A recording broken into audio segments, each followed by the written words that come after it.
여러분들 낙심이라는 단어 잘 아시죠? 자, 이 낙심이 한자어로 뭐로 구성되어 있습니까? 떨어질 낙, 마음 심자. 그러니까 낙심이라는 게 뭐냐면 내가 원하는 대로 되지 않아서 내 마음이 실망했을 때, 내 마음이 뚝 떨어졌을 때, 내 마음이 무너진 상태를 바로 낙심이라고 얘기를 합니다. 우리가 원하는 대로 되지 않는 그런 일들이 얼마나 많습니까? 우리가 정치적인 상황을 보고, 또 우리 집안 경제를 보고, 또 가정과 또 자녀들의 삶, 또 복잡한 그 인간관계를 보면 사람들이 또 상황이 내 뜻대로 잘 되지 않습니다. 그러다 보니까 우리가 낙심할 때가 참 많이 있죠. 우리가 선한 일, 또 좋은 의도로 뭔가를 했는데 내가 원하는 만큼의 결과와 또 칭송을 받지 못하면 우리는 낙심하게 되어 있습니다. 또 내가 기도할 만큼 했는데도, 정말 열심히 기도했는데도 기도가 응답되지 않으면 사실 우리가 하나님 믿는데도 우리가 낙심할 수밖에 없습니다. 또 악한 사람, 나쁜 사람이 흥하고 잘 될 때 우리는 그때 또 낙심하게 되는 것입니다. 우리 권사님들 중에 얼마나 많은 분들이 기도하고 애쓰지만 마음 힘들 때가 얼마나 많습니까?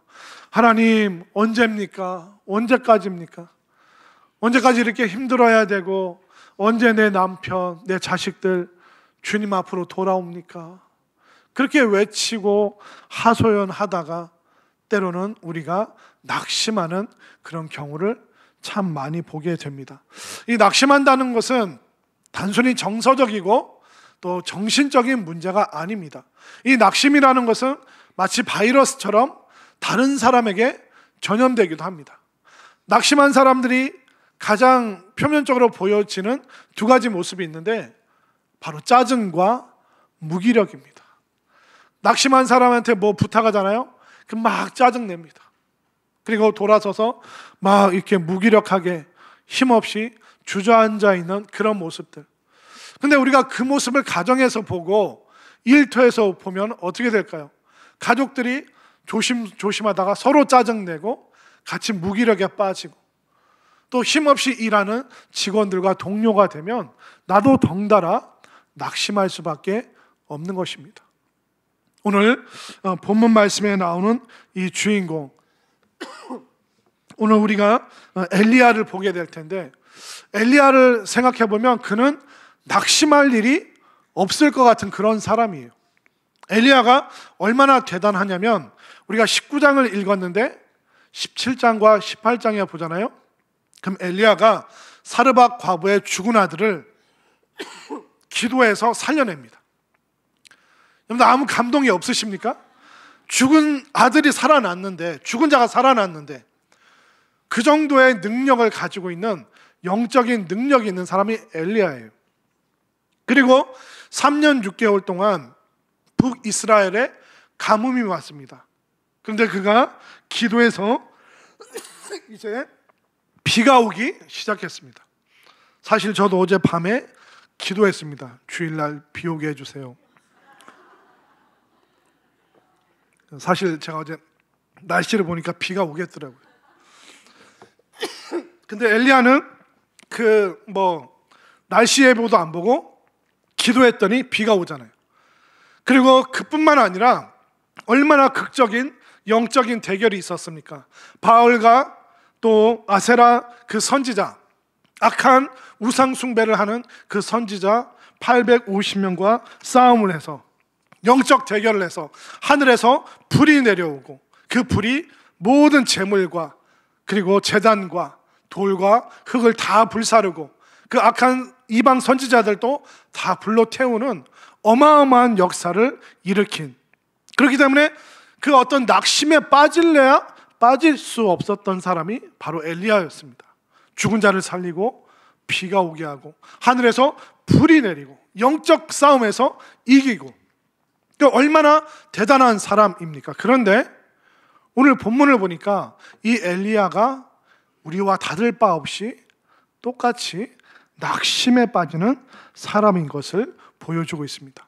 자, 그러면 이 대단한 엘리야가 뭐 때문에 낙심에 빠졌는지 한번 보겠습니다. 오늘 본문 19장 2절 말씀 함께 읽겠습니다. 시작.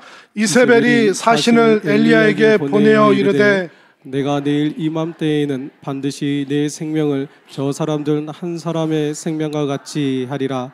그렇게 하지 아니하면 신들이 내게 벌 위에 벌을 내림이 마땅하니라 한지라. 자, 이세벨은 아합이라는 북이스라엘의 왕과 정략 결혼한, 그러니까 다른 지방에서 온 여왕인데, 이 이세벨이 북이스라엘에 올 때 바알과 아세라 이방 우상 숭배를 들고 들어왔습니다. 그러면서 이것을 이스라엘 전역에 퍼지게 만들었죠. 그리고 그 상황 속에서 엘리야가 결단하고 그 우상을 다 무너뜨리겠다. 그래서 싸워서 이겼어요. 850대 1로 싸워서 이겼습니다. 그런데 그 다음날 이세벨이 사람을 보내서 엘리야에게 뭐라고 그랬습니까? 너 저 선지자들을 죽였어? 좋다. 그러면 내일 너도 이제 죽게 될 것이다.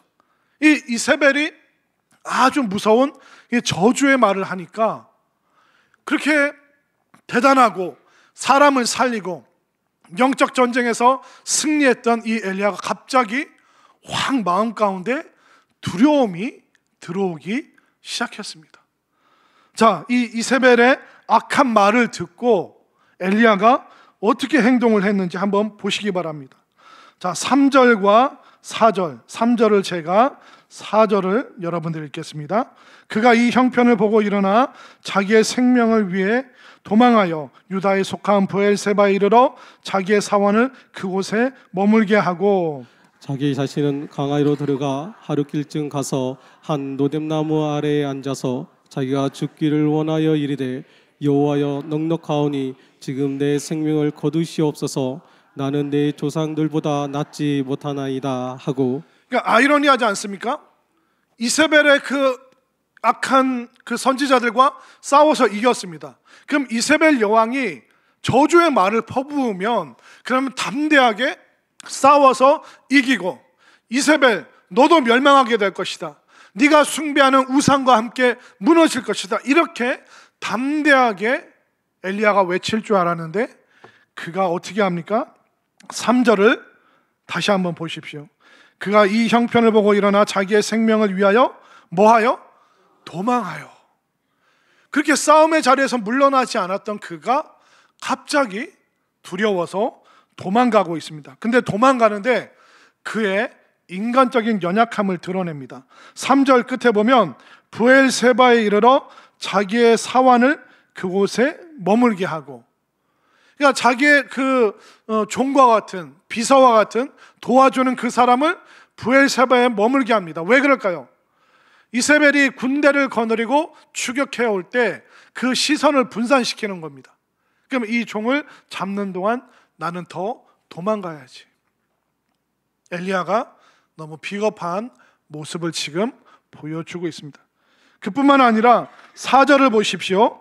자기 자신은 광야로 들어가 하룻길쯤 가서, 그러니까 이세벨과 아합의 영향이 미치지 않는 광야로 들어가서 광야에서 안심이 안 되니까 하룻길을 더 죽어라 도망을 갔습니다. 그러니까 도망가서 거기서 끝나는 게 아니라 입으로 그가 낙심의 말들을 하죠. 한 로뎀나무 아래에 앉아서 자기가 죽기를 원하여 이르되 여호와여 넉넉하오니 지금 내 생명을 거두시옵소서. 하나님, 나 이만큼 하면 됐잖아요. 죽은 아이도 살리고 비도 내리게 하고 그 850대 1로 싸워서 이기고, 하나님 나 이만큼 하면 됐잖아요. 근데 이세벨이 그 마음을 꺾지 않고 나를 죽이러 온대요. 나 이제 그만하겠습니다.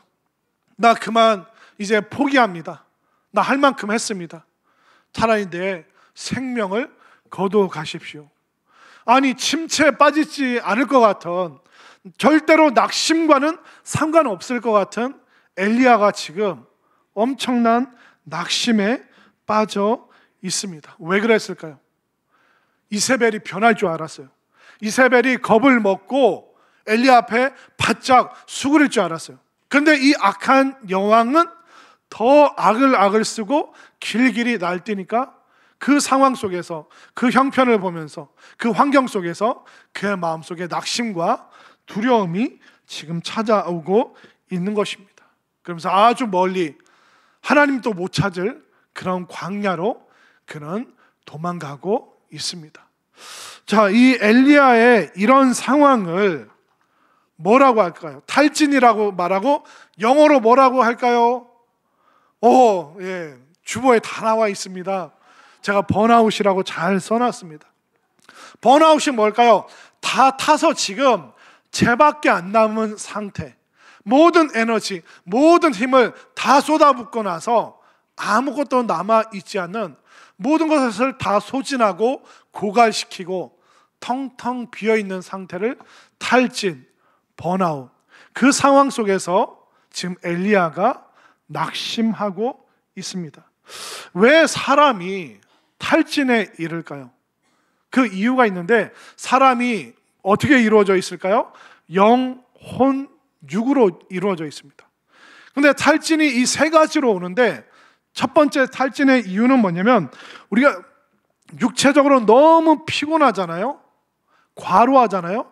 그럼 그때부터 탈진이 우리에게 오기 시작하고, 탈진하다 보면 우리가 낙심하게 됩니다. 제가 그 인천에서 부교육자 사역할 때 제 담당 교구는 아니었는데 어떤 40대 집사님 내외가 있었어요. 이 남편분이 GM 대우를 다니고 있었는데 갑자기 어느 날 자기들이 회사 그만두고 치킨집을 시작하겠다는 거예요. 그래서 자초지종을 쭉 들어보니까 그 회사에서 어떤 승진의 문제, 그리고 그 좀 힘든 인간관계의 문제, 그러면서 이 남자 집사람이 에이, 내가 여기 아니면 일할 데 없을 것 같아? 하고 호기롭게 그만두고 아내랑 평소에 내가 좋아했던 그 치킨집 브랜드를 시작하자. 그 아내도 남편의 자존심을 위해서 알았다고, 내가 도와주겠다고. 그래서 이제 치킨집을 하니까 이제 개업 예배도 드리고, 또 신방 끝나고 그분들 응원하기 위해서 또 이렇게 바로 교회로 갈 수 있는데, 거기 가게 들러서 이제 치킨 사서 집에 애들 가져다 주고, 이제 그러면서 계속 응원을 했습니다. 근데 한 1년쯤 지나서 그 아내 되시는 여자 집사님을 교회에서 만났는데, 여러분들 그거 아세요? 분명히 여자 집사님이 화장을 했는데도 다크서클이 여기까지 보이는 거예요. 무슨 얘기인지 아시겠어요? 옆에 사람 살짝 보세요. 다크서클이 어디까지 내려왔나. 그 얼마나 피곤한지 여기까지 내려온 거예요. 그래서 집사님 너무 지금 힘들어 보이신다 그랬더니, 그분이 이제 치킨집 하면서 이제 힘든 얘기를 쭉 하는 거예요. 목사님, 잠을 못 자요. 잠을 못 자. 왜 그러시냐 그랬더니, 오후 4시에 이 오픈해서 새벽 1시에 마감을 한대요. 그 마감하면 바로 집에 가는 게 아니라 뒷정리를 하고 청소도 하고 치우고, 그러다 보면 2시. 그럼 집에 가서 씻고 자리에 누우면 새벽 3시인데, 여러분들 너무 피곤하면 바로 골아 떨어집니까? 아니면 정신이 말똥말똥합니까? 네, 이게 정신이 이렇게 각성이 돼서 깨어서 몸은 피곤한데 잠이 안 온다는 거예요. 그러니까 새벽 3시부터 엎치락 뒤치락 하다 보면 6, 7시 되면 애들이 학교 간다고 부시럭부시럭거리고, 그럼 애들 밥 챙겨줘야 되고, 아내 집사님이 애들 밥 챙겨주다 보면 달그락거리면 이 남편분도 잠을 못 자는 거예요. 그럼 낮에 잠을 좀 자야 되는데 낮에 또 해야 될 일이 있대요. 물품이 오면 들여다 놓고, 뭐 관공서 가야 될 일도 있고, 뭐 그러다 보니까 잠을 못 잔 상태로 4시에 다시 오픈, 1시에 마감, 다 끝나면 새벽 3시. 그러니까 1년 지나니까 다크서클이 어디까지 내려와요? 이 턱 밑까지 내려오더라는 겁니다. 그러다 결국 그분들이 사실 2년을 채 못 채우고 그 치킨집을 그만두게 되었습니다. 제가 그 당시에 검색을 해봤어요. 그 맥도날드와 대한민국 치킨집을 검색을 해봤습니다. 지금 전 세계에서 가장 유명한 프랜차이즈가 맥도날드입니다. 음식 햄버거 파는 가게죠. 이 맥도날드가 200개국에 몇 개가 있는지 아세요? 점포가 6만 개예요. 6만 개인데 대한민국 이 작은 땅에 치킨집이 몇 개냐면 무려 8만 개가 있습니다.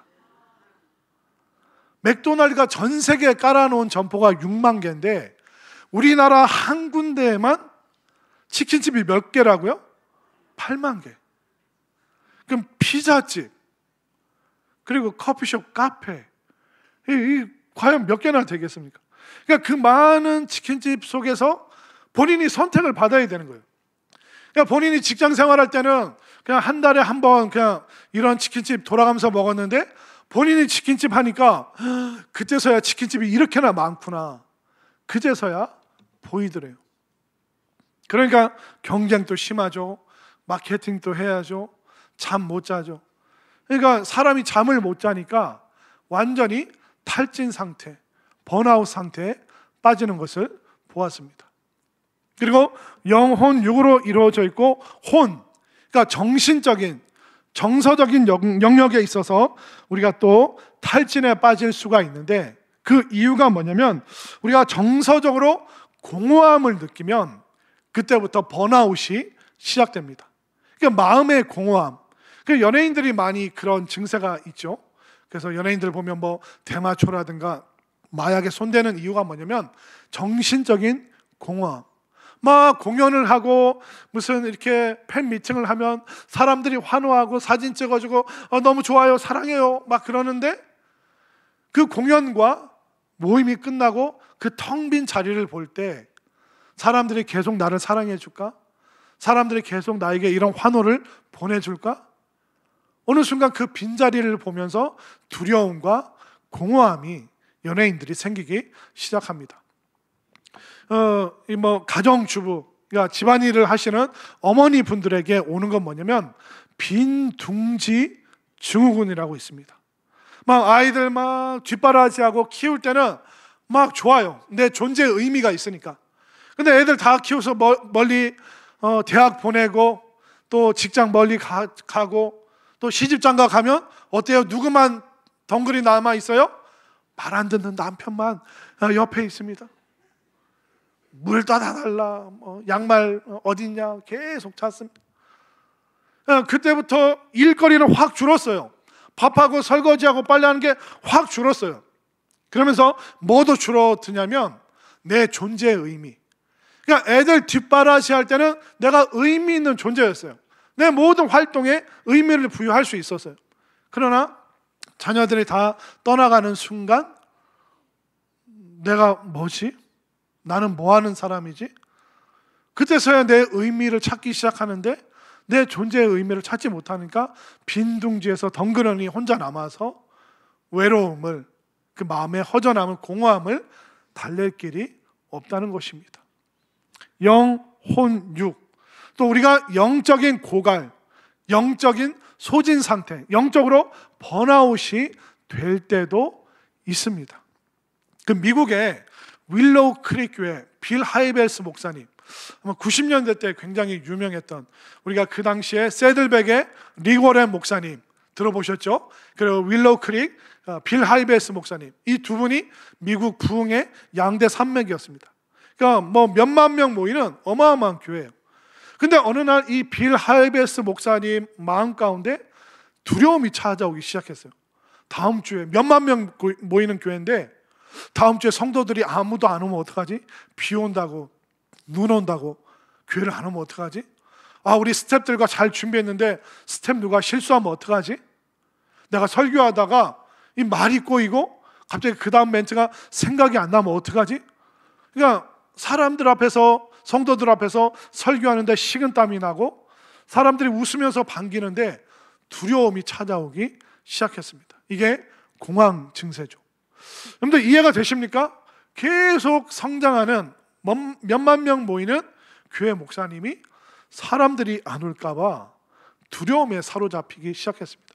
그러니까 이 빌 하이벨스 목사님이 장로님들과 성도님들께 양해를 구하고 그 증세를 해결하기 위해서 6개월 동안 잠시 쉬기 시작했습니다. 쉬면서 정신과 치료도 받고 약도 먹고 또 상담가 중에 목사님들도 찾아가서 함께 상담을 하고 그러면서 이제 여러 가지 선교단체 훈련에도 참석을 하고, 그런데도 본인이 이 영적인 이 뭔가 두려움, 이게 해결이 안 되더래요. 그러면서 이제 본인이 잠시 모든 만남을 끊고 혼자 고요히 있으면서 생각을 해봤는데, 내가 하나님의 일은 열심히 했는데, 그러니까 일 중독, 목회 중독에 빠져서 일은 열심히 했는데 하나님과의 관계, 또 성도들과의 관계, 또 가족들과의 관계, 그러니까 일은 열심히 했지만 이 관계를 다 일로 풀어냈기 때문에 어느 순간 본인이 과로했다는 것, 또 영적으로 계속 쏟아내다 보니까 어느 순간 고갈되고 번아웃, 탈진이 찾아왔음을 본인이 깨닫게 된 거예요. 그러면서 하나님 앞에 깨달은 게, 야, 너 목회 몇 년 할 것 같냐? 예, 이 정도 할 것 같습니다. 그럼 너 목회 끝나고 나서, 은퇴나 하고 나서 뭘 하냐? 인생을 살아야죠. 너 인생이 뭔지 아느냐? 그러면서 하나님께서 주신 마음이, 너 가장 기뻤을 때가 언제야? 너 가장 행복했을 때가 언제야? 그 마음을 주시더래요. 그러니까 내가 언제 행복했지? 이 빌 할리베스 목사님이 쭉 과거를 생각해 보니까 어렸을 때 아빠랑 같이 호수에서 카약이 그 혼자 이렇게 타서 이렇게 노를 저으면서 뭐 낚시도 하고 이렇게 쭉 호수를 도는 그런 카약 아시죠? 그때가 제일 행복했대요, 아빠랑 같이.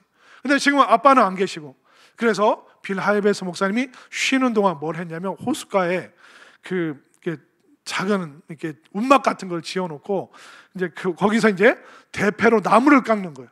내가 아빠처럼 그 카약을 만들어봐야지. 그러면서 팍팍팍 파기도 하고 깎기도 하고, 그러면서 이제 카약을 완성해서 그걸 타고 가는 순간 두려움과 근심, 걱정, 염려가 싹 사라지더라는 겁니다.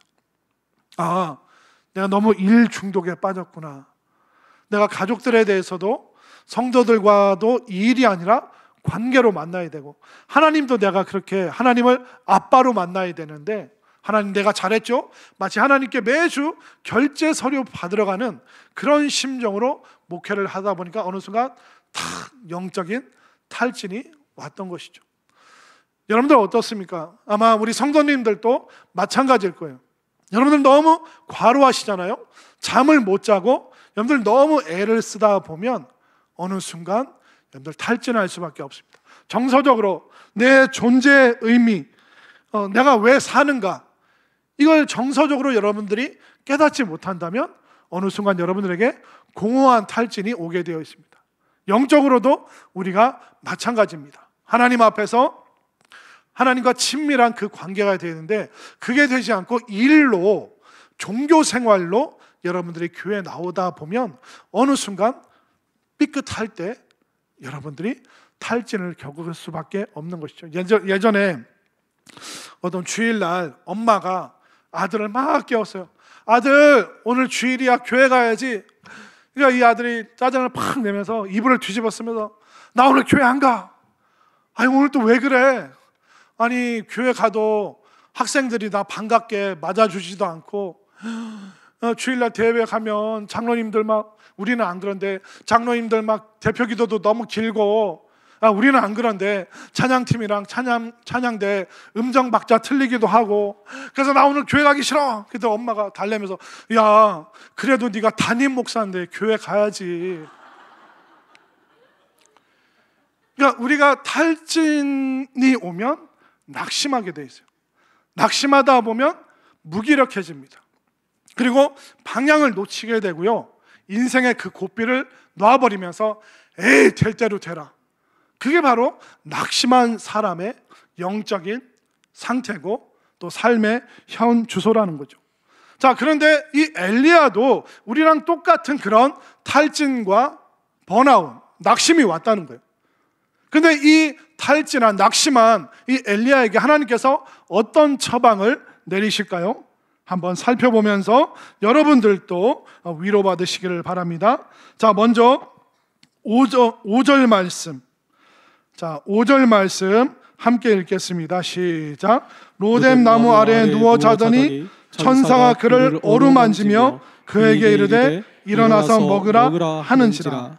하나님께서 천사를 통해서 가장 먼저 해주시는 처방이 뭐냐면 어루만졌다. 자, 그리고 7절로 또 가보십시오. 7절 말씀 시작. 여호와의 천사가 또 다시 와서 어루만지며 이르되 일어나 먹으라. 내가 갈 길을 다 가지 못할까 하노라 하는지라. 또 어루만지죠. 그러니까 이 어루만진다는 게 뭘까요? 이렇게 어깨를 토닥토닥 격려한다는 그런 의미가 있습니다.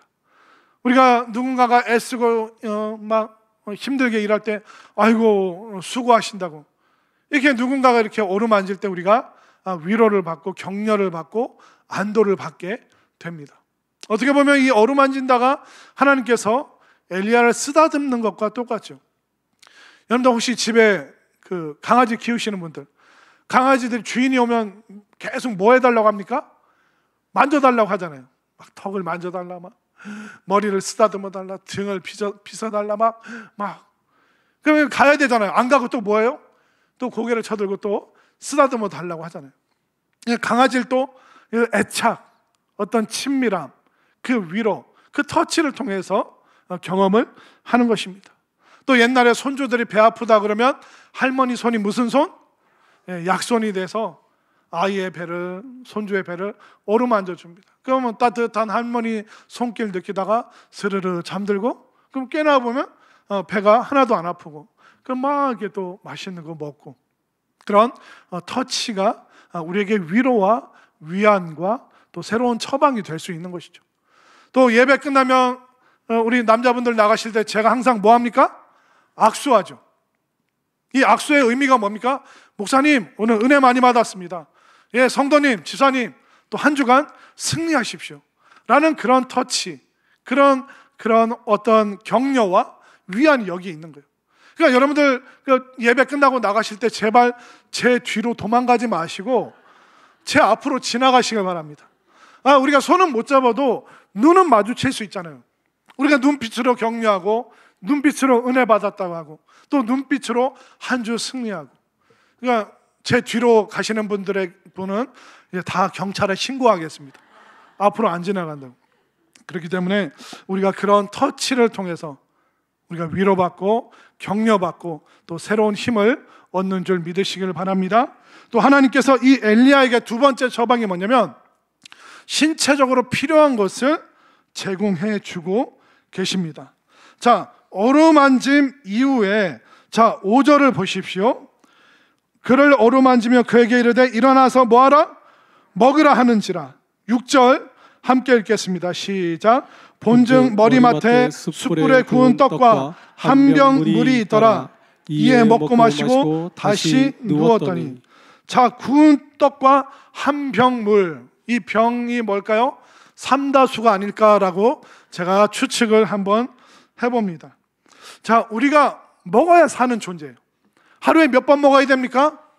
3번은 먹어야 되는 그런 존재로 하나님이 우리를 만드셨습니다. 그렇기 때문에 자신의 몸을 돌보지 않는 분들이 있어요. 성령 충만하면 밥 안 먹어도 되는지 아는 분들이 있습니다. 아닙니다.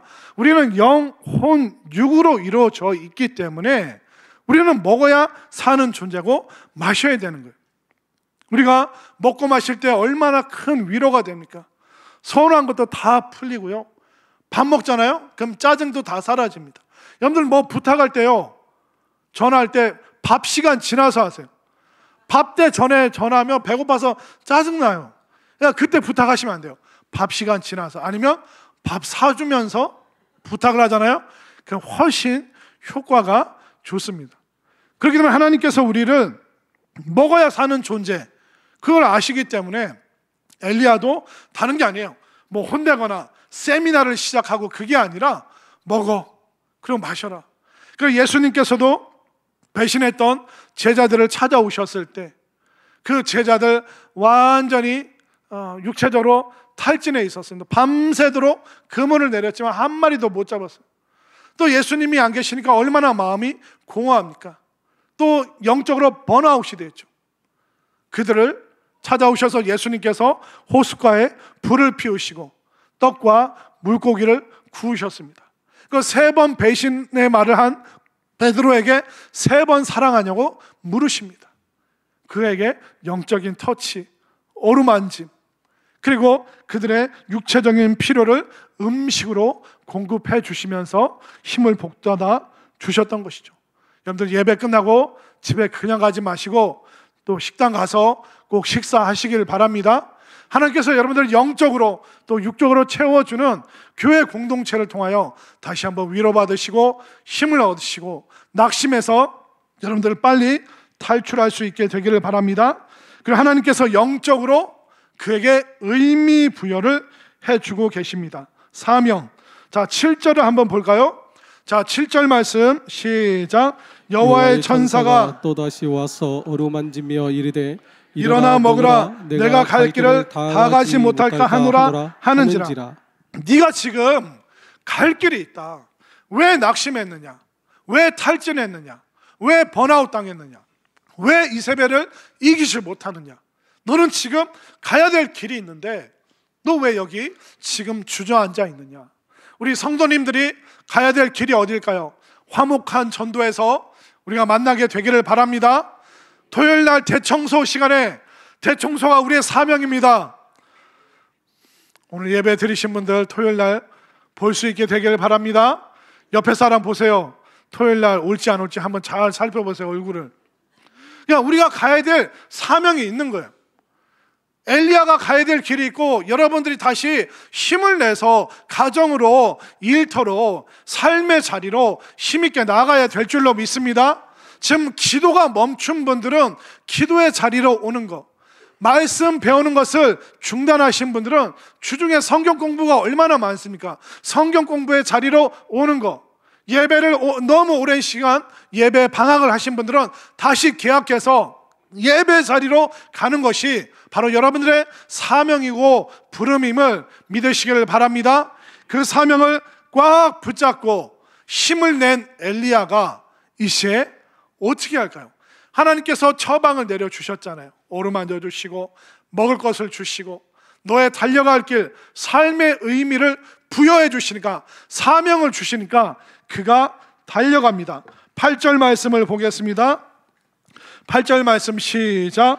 이에 일어나 먹고 마시고 그 음식물의 힘을 의지하여 40주 40야를 가서 하나님의 산 호렙에 이르니라. 아멘인가요? 아멘. 하나님의 산 호렙, 여기가 신의 산입니다. 하나님께서 모세를 거기서 만나 주셨습니다.